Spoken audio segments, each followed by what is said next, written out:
Bismillahirrahmanirrahim. Alhamdulillahi rabbil alamin. Wa bihi nasta'in ala umur dunya waddin. Nastaghfiruhu wa nastahdihi wa natubu ilaihi wa natawakkalu alaihi. Wa na'udzu bihi min shururi anfusina wa min sayyiati a'malina. Man yahdihillahu fala mudilla lahu wa huwal muhtad. وما يضلل فلن تجد له وليا مرشدا ولا هاديا له أشهد أن لا إله إلا الله وحده لا شريك له وأشهد أن سيدنا محمدا عبده ورسوله اللهم صل وسلم وبارك على هذا النبي الكريم سيدنا وحبيبنا وشفيعنا وزهرنا ومولانا محمد المصطفى وعلى آله وصحبه ومن دعا بدعوته وتمسك بسنته وجاهد في سبيل الله إلى يوم الدين رب اشرح لي صدري ويسر لي أمري واحلل عقدة من لساني يفقهوا قولي سبحانك لا علم لنا إلا ما علمتنا إنك أنت العليم الحكيم ولا حول ولا قوة إلا بالله العلي العظيم اللهم افتح علينا حكمتك وانشر علينا من خزائن رحمتك يا أرحم الراحمين اللهم أرنا الحق حقا وارزقنا اتباعه وأرنا الباطل باطلا وارزقنا اجتنابه قال الله سبحانه وتعالى في كتابه العزيز أعوذ بالله من الشيطان الرجيم لقد كان لكم في رسول الله أسوة حسنة لمن كان يرجو الله واليوم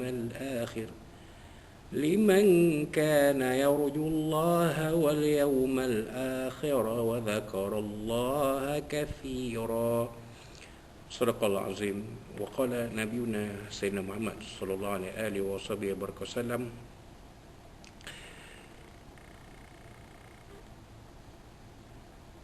بلغوا عني ولو آية وحدثوا عن بني إسرائيل ولا حرج ومن كذب علي متعمدا فليتبوأ مقعده من النار أو كما قال صدق رسول الله sallallahu alaihi wasallam. Tuan-tuan, puan-puan, muslimin dan muslimat sekalian rahimakumullah. Assalamualaikum warahmatullahi wabarakatuh. Wa ma ba'. Alhamdulillah, thumma alhamdulillah. Di dalam kesempatan yang ada pada malam Khamis ini, malam 11 Jamadul Awal 1443 Hijriah bersamaan 15 Disember 2021 mesti kita panjatkan setinggi puji dan syukur kita kepada Allah Subhanahu Wa Taala yang memberikan kita sekali lagi kesempatan untuk berada bersama-sama dalam majlis ilmu ini yang kita semua ketahui ianya adalah seumpama suatu taman dari taman-taman syurga Allah Subhanahu Wa Taala. Walaupun kebersamaan kita itu tidaklah di dalam satu majlis yang bersemuka, namun demikian apabila tuan-tuan dan puan-puan mengikuti kuliah maya ni, insya-Allah kelebihan-kelebihan majlis ilmu itu akan tuan-tuan puan-puan perolehi juga, itu rahmat yang diturunkan oleh para malaikat, sakinah, ketenangan dan ganjaran pahala dari Allah Subhanahu Wa Taala, yang mana dalam masa yang sama kita memohon kepada Allah Subhanahu Wa Taala untuk dikurniakan naungan rahmat, pemeliharaan darinya, serta dikurniakan kesihatan dan keafiatan, dijauhkan daripada kita semua, isteri kita, suami kita, anak-anak kita dari segala bala bencana, musibah, fitnah yang hidup, fitnah yang mati, fitnah Masih Dajjal dan segala wabak penyakit yang berbahaya, terutamanya pada waktu sekarang ni, pada masa kini ialah wabak COVID-19.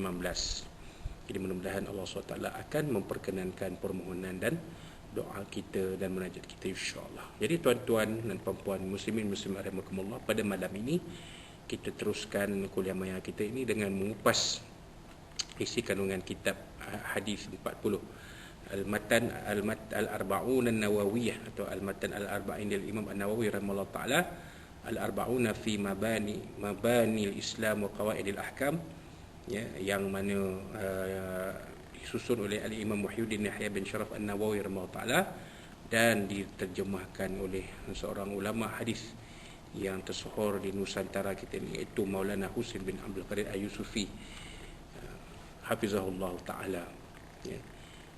Jadi kita sekarang sampai kepada hadis yang seterusnya, tuan-tuan, yang disusul oleh Al-Imam An-Nawawi ini, iaitu Al-Hadithut Tasi' Ashar, hadis yang ke-19, ya, hadis yang diriwayatkan daripada Abdullah bin Abbas radhiyallahu anhuma, ya.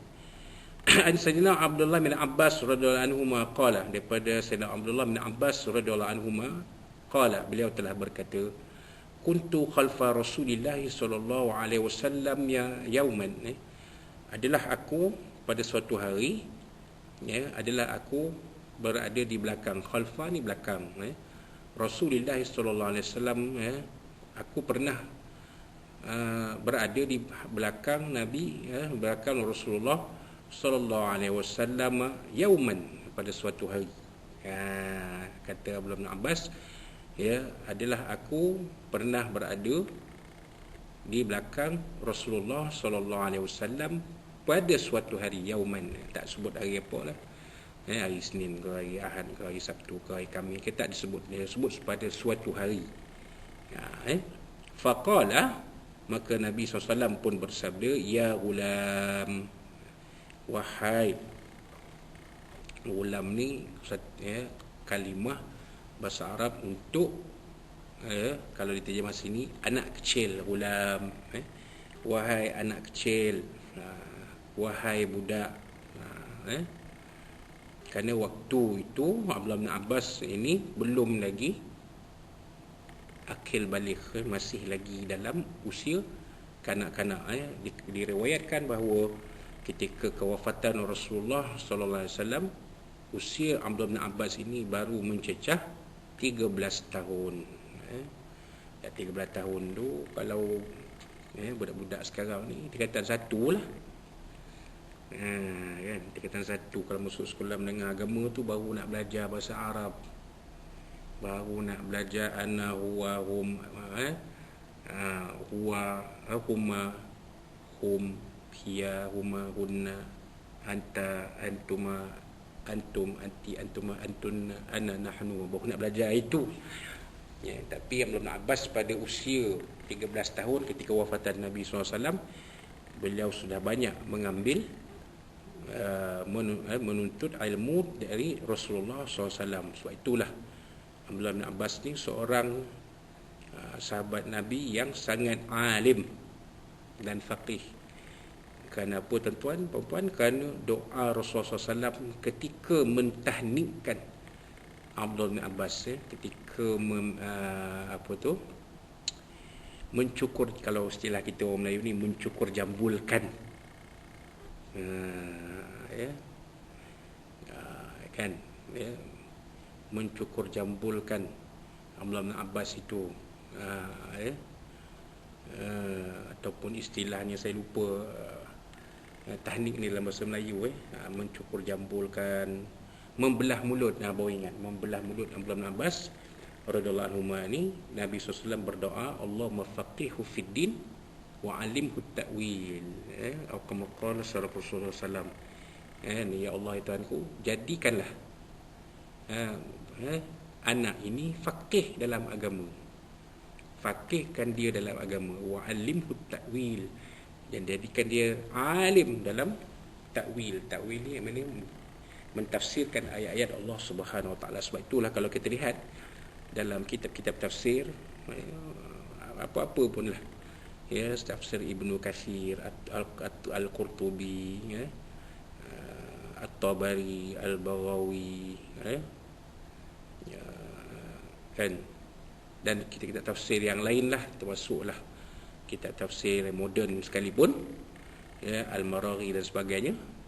Nama pendapat Abdullah bin Abbas dalam mentafsirkan ayat Al-Quran ini sangat banyak, dan pandangan itu pandangan yang paling utama sekali, maknanya paling teratas kedudukannya, kerana Abdullah bin Abbas ni seorang yang sangat faqih dan sangat alim, walaupun usia Abdullah bin Abbas ketika Nabi wafat, Nabi SAW wafat itu baru nak masuk umur remaja.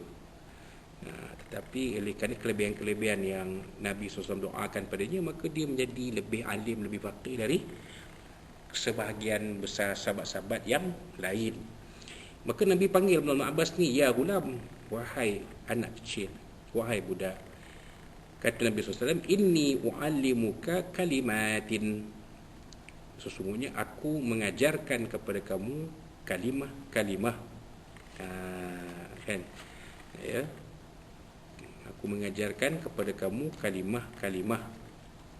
Itu dia. Aku akan mengajarkan kepada kamu beberapa perkara. Diterjemah situ. Kalimat ini ialah perkara, bukan perkataan-perkataan. Sesungguhnya aku akan mengajarkan kamu beberapa perkara. Tu maksud kalimat tu. Kalimat dari perkataan kalimata ni kalimat, perkataan, dua perkataan, banyak perkataan. Apa yang pertamanya? Perkara-perkara yang nak diajar oleh Nabi SAW kepada Abdullah bin Abbas ni. Apa perkaranya? Pertama sekali ialah ihfazillaha yahfazuka. Ihfazillaha yahfazuka. Ada fi'il amar syarat dan ada jawab syarat. Peliharalah Allah, niscaya Allah Ta'ala pelihara kamu. Bukan pelihara Allah, pelihara di sini maksud peliharalah hak Allah. Niscaya dia akan pelihara hak kamu, pelihara kamu. Peliharalah hak Allah, peliharalah agama Allah. Kan? Itu maksud dia. Peliharalah Allah. Peliharalah hak Allah. Peliharalah agama Allah. Peliharalah syariat Allah. Niscaya Allah Ta'ala akan memelihara kamu. Apa yang terjadi sekarang? Kenapa umat Islam ini tidak terpelihara daripada fitnah-fitnah akhir zaman? Sebab apa? Sebab umat Islam itu sendiri tidak memelihara hak Allah. Yang Allah Ta'ala suruh tidak dikerjakan, yang Allah Ta'ala larang itulah yang dibuat. Ini dia tuan-tuan. Sebab itulah Allah Ta'ala tidak memelihara sebahagian umat Islam sekarang. Maka terdedahlah umat Islam sekarang ini kepada pelbagai fitnah, pelbagai fitnah yang ada di hadapan mata kita. Sangat banyak, tuan. Orang yang baik dianggap jahat, orang yang jahat dianggap baik, orang yang khianat diberi amanah, orang yang amanah tidak dianggap khianat. Kan? Jadi masalah. Sebab apa? Sebab kita tak pelihara agama Allah, tak pelihara syariat Allah, tak pelihara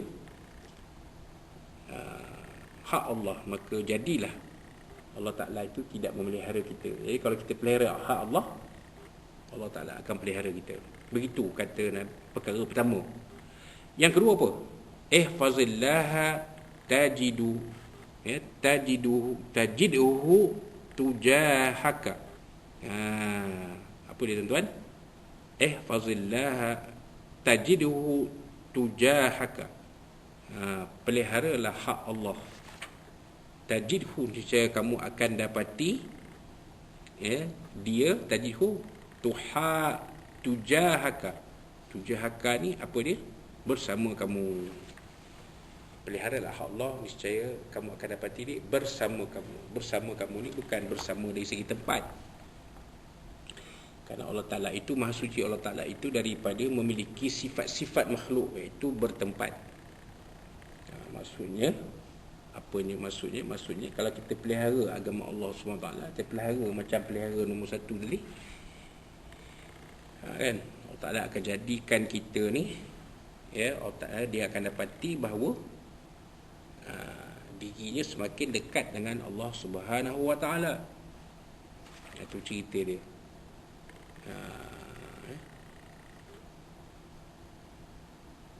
Allah Ta'ala akan berada bersama-sama kita. seperti mana yang disebut Nabi SAW kepada Sayyidina Bakar As-Siddiq radhiyallahu anhu dalam peristiwa hijrah, la takhaf wa la tahzan innallaha ma'ana. Jangan takut, jangan sedih, sungguh Allah Ta'ala bersama kita. Walaupun duduk dalam gua Thur tu berdua dengan gelapnya, dengan macam-macam lah makhluk-makhluk yang ada, sehingga tangan Abu Bakar itu cedera, digigit oleh ular dalam gua Thur itu. Tapi beliau tahankan rasa sakit itu katanya semata-mata kerana tak mahu Nabi risau. Biarlah Nabi tidur lena, biarlah aku menahan sakit, tak apa, janji Nabi tidur lena. Itu yang dikatakan sebagai pengorbanan dari pengikut kepada pemimpin, pengorbanan yang bukan calang-calang orang boleh buat. Jadi Nabi SAW kata, peliharalah hak Allah, niscaya kamu akan dapatinya, kamu akan dapatinya bersama kamu. Jadi bila kita jaga hak Allah, Allah Ta'ala akan bersama kita, Allah Ta'ala akan support kita, Allah Ta'ala akan sokong kita.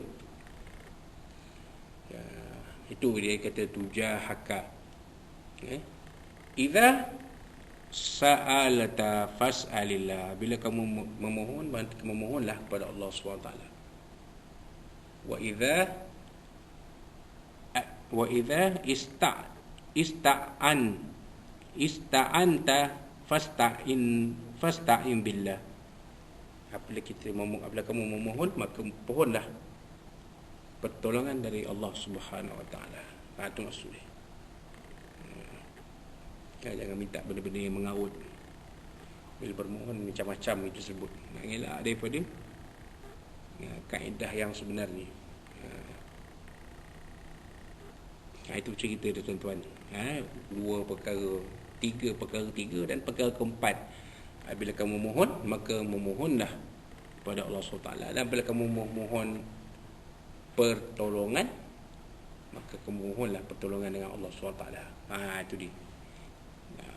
Empat perkara tadi. Baik. Wa'lam. Maka Nabi SAW menyambung. Wa'lam, dan ketahuilah. Annal ummata, sesungguhnya umat ini, lawistama'at ala ayanfa'uka bisyai'in. Sekiranya mereka berhimpun ala ayanfa'uka. Sekiranya mereka berhimpun untuk mendatangkan manfaat kepada kamu.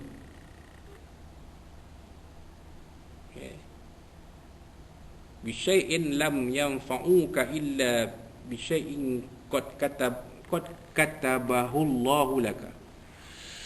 Puan tuan-tuan, sekiranya berhimpun manusia-manusia umat ini untuk melakukan perkara yang bermanfaat kepadamu, ya Rasulullah, dengan bisyai'in lam yanfa'uka, dengan sesuatu yang tak memberi manfaat kepada kamu, illa bisyai'in, melainkan dengan sesuatu qad katabahu Allahu laka, sesuatu yang telah Allah Ta'ala tetapkan kepada kamu.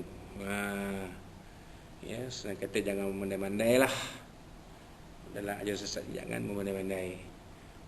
Reti kata reti, tak reti kita tak reti. Tu dia.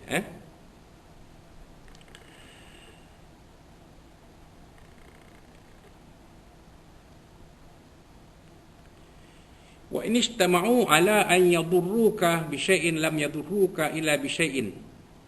Dan sekiranya mereka berkumpul untuk mendatangkan mudarat kepada kamu dengan sesuatu yang tak memberi mudarat kepada kamu sebelum itu, illa bi syai'in, melainkan dengan sesuatu qad kataballahu laka, sungguhnya Allah Ta'ala memberikan pahalanya kepada kamu. Rufi'atil aqlam, diangkatkan qalam, tak jadi ditulis. Wa haqqatis sufuf, dan benarlah sufuf yang menceritakan. Itu dia tuan-tuan. Hadis riwayat Imam At-Tirmizi, dan kata Imam At-Tirmizi, Abu Isa At-Tirmizi, hadis ini sahih, hasan sahih.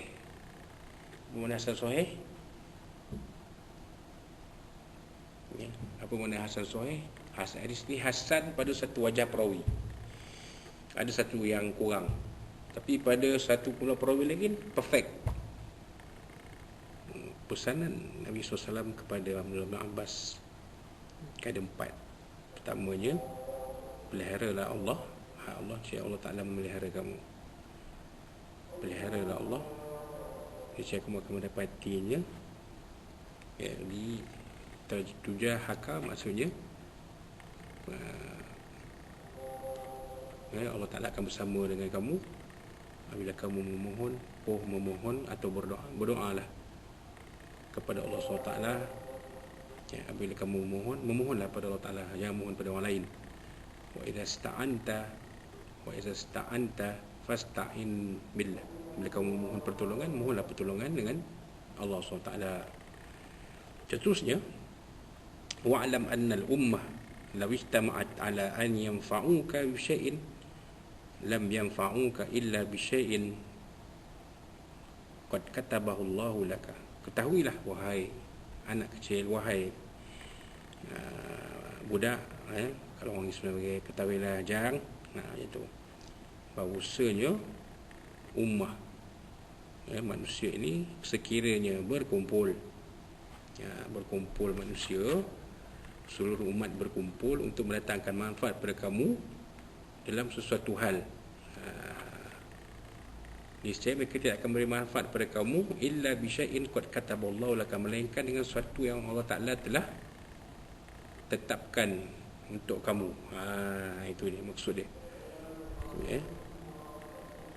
Kalau Allah Ta'ala dah tetapkan, barulah benda itu ada manfaat kepada kamu. Kalau tidak ada manfaat sebenarnya, walaupun seluruh manusia berkumpul untuk memberi manfaat. Itu maksud dia. Maknanya apa-apa yang diusahakan belum tentu akan jadi sekiranya tidak ditetapkan oleh Allah SWT. Walaupun suatu dunia manusia berkumpul membantu kita, memberi manfaat bagi kita, tapi kalau Allah Ta'ala tak takdirkan, tak jadi. Itu maksud dia. Kemudian yang seterusnya, wa nistama'u ala an yadurruka bi syai'in lam yadurruka ila bi syai'in qad kataballahu 'alaika. Begitu juga kalau mereka berkumpul untuk mendatangkan mudarat kepada kamu, mudarat itu tak akan sampai, melainkan mudarat itu telah ditulis oleh Allah Ta'ala ke atas kamu. Itu maksud dia.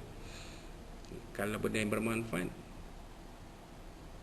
kepada kita itu, kalau Allah Ta'ala tak tetapkan jadi pada kita, dia tak jadi manfaat kepada kita. Betul juga mudarat. Kalau mudarat itu Allah Ta'ala dah tetapkan kena pada kita, maka kalau manusia maksudnya kalau Allah Ta'ala tak jadikan mudarat itu kena pada kita, kalau manusia berkumpul untuk mendatangkan mudarat pada kita pun, dia tak akan jadi. Manfaat dan mudarat tidak akan terjadi melainkan izin Allah SWT. Itu maksud dia.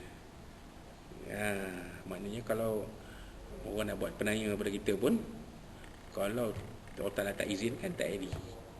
Allah Ta'ala, manusia nak bagi manfaat kepada kita, kalau Allah Ta'ala tak izinkan, tak jadi. Itu maksud dia.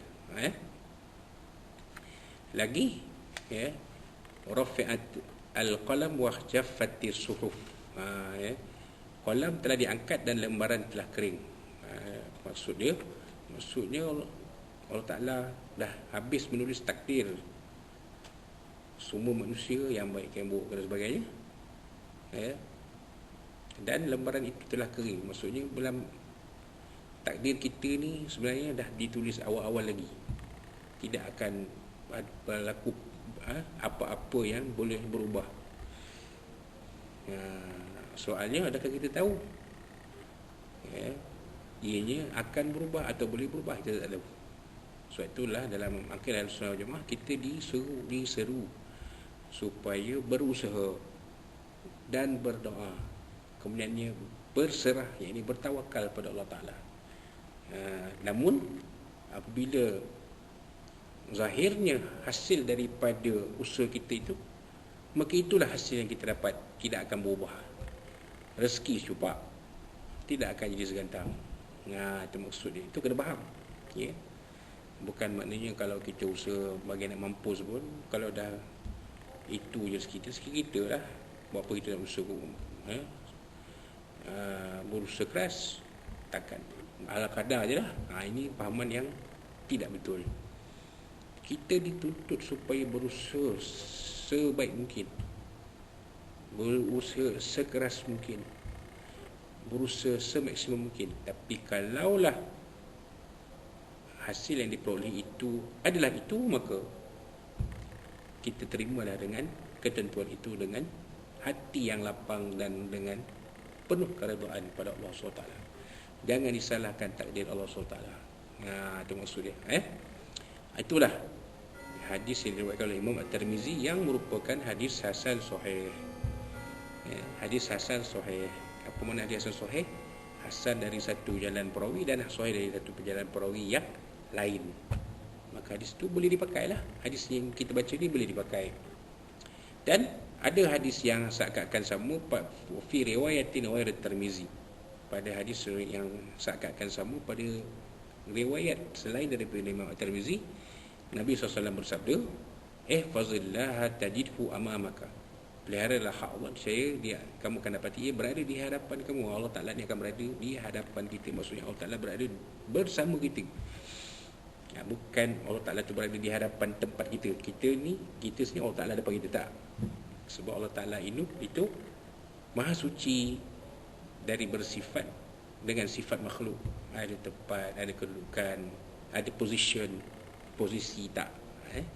Makhluk memang pemain bola sepak ada posisi penjaga gol, posisi pertahanan, posisi tengah, posisi menyerang, posisi sayap. Itu maksudnya sifat makhluk, ada posisinya. Tapi Allah Ta'ala ada posisi tak? Tak ada. Tak boleh kita kata Allah Ta'ala itu berada di hadapan kita. Apatah lagi mengatakan Allah Ta'ala itu adalah makhluk halus. Itu lagilah akidah yang sesat lagi, menyesatkan wal'ayazubillah. Boleh rosak iman kita dan boleh gugur syahadah kita apabila kita menganggap Allah Ta'ala itu makhluk halus. Itu jelas. Ta'arraf ila Allah fi ar-rakha'i ya'rifka fi syiddah. Apa maknanya di situ? Ta'arraf ila Allah fi ar-rakha'i. Ingatlah Allah pada waktu senang, niscaya Allah Ta'ala ingat kepada kamu pada waktu susah. Apa maknanya? Maknanya di situ kita ni dalam kehidupan jangan ingat Allah waktu susah je. Waktu senang kita lupa Allah, tak. Kita kena ingat Allah pada waktu senang sebenarnya. Barulah Allah Ta'ala ingat kita pada waktu kesusahan kita.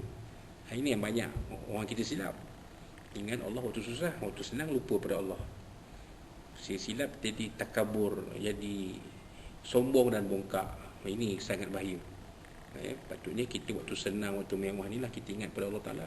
Tapi banyak manusia tuan-tuan, bila senang lupa pada Allah. Berapa ramai orang yang senang memberi sumbangan kepada agama Allah. Berapa ramai orang yang senang mengimarahkan rumah Allah. Berapa ramai. Kemudian berapa ramai pula manusia yang lupa pada Allah Ta'ala. Sangat ramai, kan? Leka dengan kehidupan dunia, leka dengan hiburan, leka dengan perkara yang melalaikan, hingga lupa bahawasanya kehidupan ini ad-dunya mazra'atul akhirah. Dunia ini adalah ladang cucuk tanam kepada ke alam akhirat.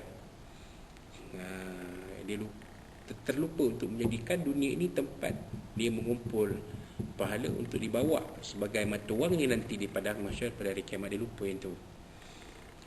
Wa'lam annama akhta'aka lam yakun liyusibaka. Apa dia tuan-tuan? Dan ketahuilah bahawasanya apa-apa yang ini ditakdirkan tidak berlaku pada kamu, tidaklah ia akan berlaku kepada kamu.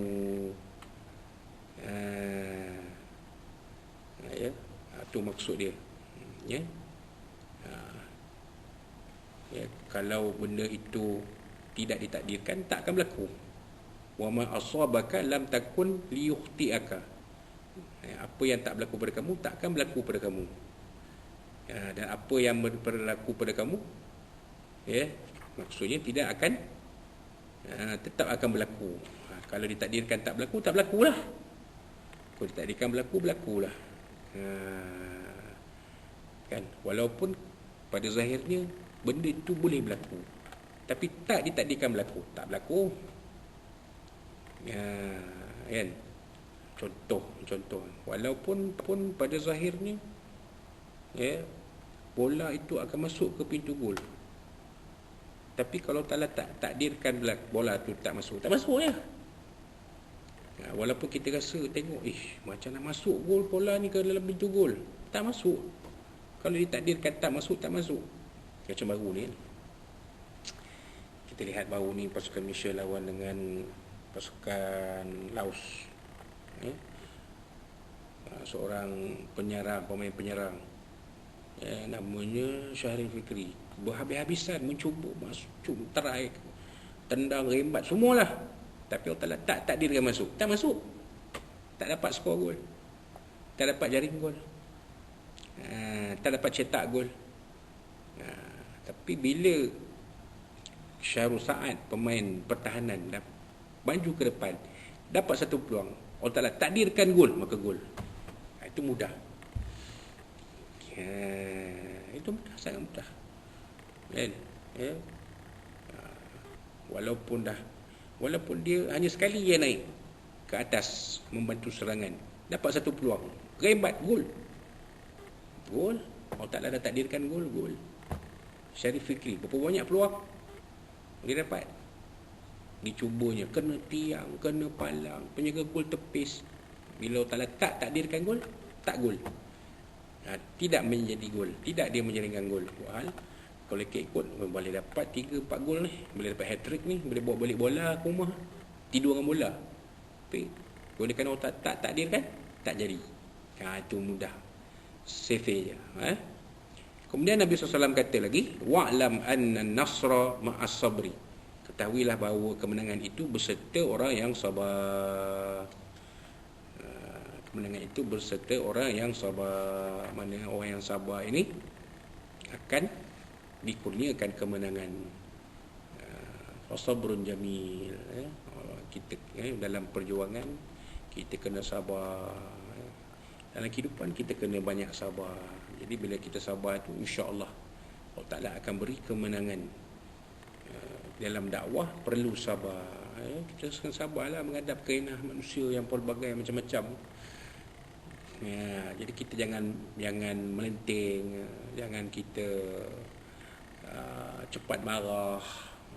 Kita kena sabar, kerana sabar itulah nantinya akan membawa kepada kemenangan dalam perjuangan, kemenangan dalam misi kita. Wa annal faraja ma'al karbi. Apa dia tuan-tuan?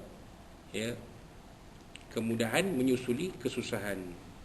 Inilah terjemahan kepada inna ma'al usri yusra. Sesungguhnya kelapangan itu akan menyusuli kesusahan. Inilah yang orang tua cipta pepatah, berakit-akit ke hulu, berenang-renang ke tepian, bersakit-sakit dahulu, bersenang-senang kemudian. Ini dia tuan-tuan. Ini dia. Kata orang tua-tua, orang tua-tua dulu pun mengaji hadis, maka dia reka pepatah, dia reka perbilangan, perumpamaan. Wa anna ma'al usri yusra. Dan sungguhnya kesenangan itu akan menyusuli kesukaran atau kesulitan. Itu dia tuan-tuan. Jadi inilah pesanan-pesanan Nabi SAW yang khusus disampaikan kepada Abdullah bin Abbas. Dan Abdullah bin Abbas bila memahami pesanan-pesanan ini, menyampaikan pula kepada anak-anak muridnya dan kepada sahabat-sahabat yang lain, kepada anak-anak muridnya di kalangan para tabi'in. Dan tersebarlah hadis ini kepada seberapa ramai perawi hadis dan ulama-ulama sampai daripada kita pada hari ini. Jadi apa yang kita boleh simpulkan daripada hadis ini ialah pertamanya ialah 4 pesanan Nabi SAW kepada kita. Pertamanya, peliharalah hak Allah, nescaya Allah Ta'ala pelihara kita. Peliharalah hak Allah, nescaya Allah Ta'ala akan bersama kita. Memohonlah kepada Allah apabila inginkan sesuatu, ingin memohon sesuatu, dan minta tolonglah kepada Allah apabila ingin memohon pertolongan. Jangan minta pada jin, syaitan, iblis dan yang seumpamanya lah. Jangan minta kepada manusia sampai menyembah semua manusia pun jangan jadi semacam itu.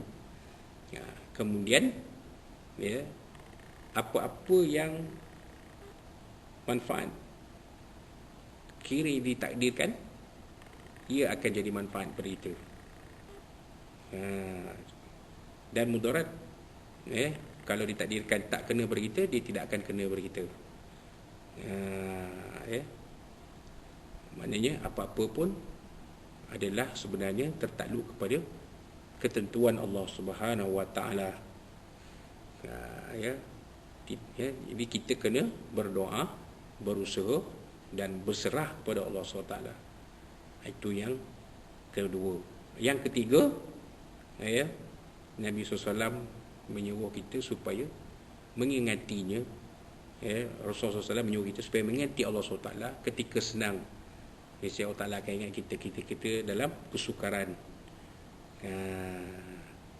Kan, kemudiannya Allah Ta'ala,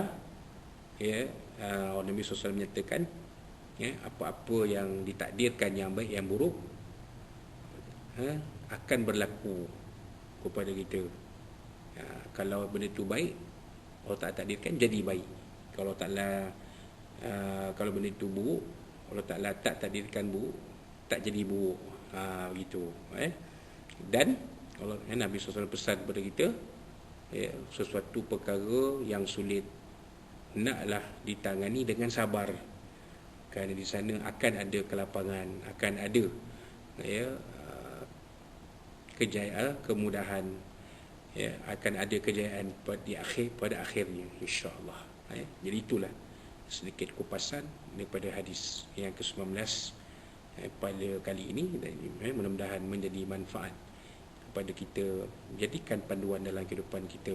Mudah-mudahan kehidupan kita bersama ahli keluarga, isteri, suami, ahli keluarga kita akan diridai, diberkati dan dirahmati Allah SWT, bahagia di dunia sampai ke akhirat, berada dalam pemeliharaan Allah SWT, dikurniakan keampunan darinya dan dikurniakan kesihatan, keafiatan, dijauhkan daripada sembarang musibah, bala bencana, fitnah hidup mati, fitnah masih dajjal, dan terhindar daripada wabak penyakit, terutama wabak COVID-19.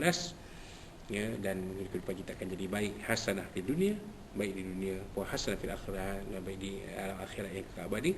Dan sekiranya ada apa-apa sampai lakukan yang terkasar bahasa dan berbicara semua mak dia Allah SWT, dari Nabi SAW dan dari tuan-tuan dan puan-puan sekalian. Bertemu pada kuliah maya yang akan datang, insya-Allah dengan izin Allah SWT.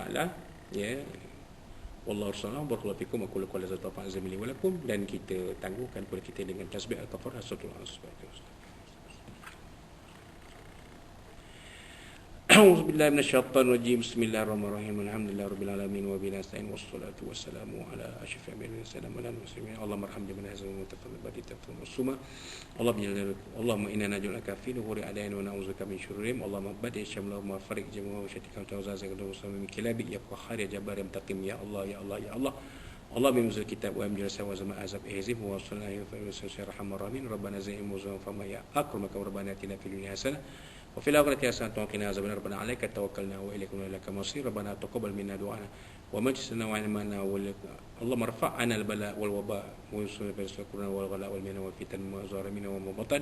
أنبل لنا هذا خاصة عن سيدنا أما بفضلك وجودك وكرمك وكرم نبينا سيدنا محمد صلى الله عليه وسلم يا أرحم الراحمين. اللهم إنا نعوذ بك من البرص والجنون والجذام من سيئات الأسقام يا أرحم الراحمين. ربنا ظلمنا أنفسنا وإن لم تغفر لنا وترحمنا لنكن من الخاسرين. ربنا آتنا في الدنيا حسنة وفي الآخرة حسنة وقنا عذاب النار. ربنا عليك توكلنا وإليك المصير. ربنا تقبل منا دعاءنا ومن سلم علمنا ولقانا وعملنا في هذه الليلة المباركة من شر جمد الأول المبارك إنك السميع العليم. وتب علينا يا مولانا إنك تطمئن لنا فيها سبحانك تتنا فيها سما خلود دعوانا الحمد لله رب العالمين. تقبل الله منا منكم تقبل كل بلاد التوفيق. والسلام عليكم ورحمة الله وبركاته.